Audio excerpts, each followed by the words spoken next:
हाँ अपने जो गौना है ना, गौना में कहा थे यार बहुत गरीब है यार, उठ ना पाए। मोन यहाँ कहा अरे यार बहुत कहा था, एक दिन हम सोचे कौन यार बाबा चला वहीं बाबा बर्फानी यहाँ। तो चला मिल गया, चला मिल के बाबा बताई दिक्कत यहाँ खाता है ऐसे कहीं बाबा के कहाँ मकाम बाबा तो का कहाँ मिला दी बाबा है।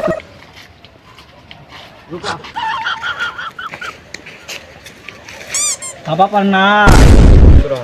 समस्या है बच्चा? बाबा कहा था मेरे गौना वाले तू कबो अमीर न बन पाऊ गरीब बन गया बच्चा, बन गया तो हाँ एक ही स्क्रीन शॉट ले पड़े बच्चा। अरे बाबा ये कहा बाबा स्क्रीन शॉट ले पड़े तो है समस्या का हल हुई बच्चा दोनों लोग के, जानता है बच्चा?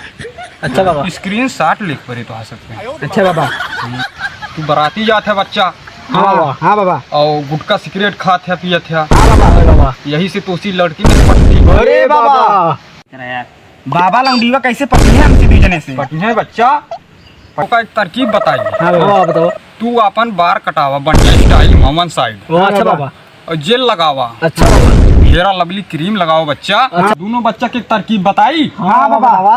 तू सब गांव में रह के लौंडिया नहीं पटा पावता है, सब जवाला के देखा ओकरे बेटवा के देखा। हाँ बाबा। पाकिस्तान से लौंडिया भगाएला। तू दूजने बच्चा सचिनवा के देखा पबजी खेलत खेलत पाकिस्तान से लौंडिया भगाएला। हाँ बाबा। तू सब का करता है गाँव में ही? अरे बाबा खेली तो पबजिया हमारे लगे समस्या का हल मांगा आया है, जाता ही हमारी तबीयत खराब है।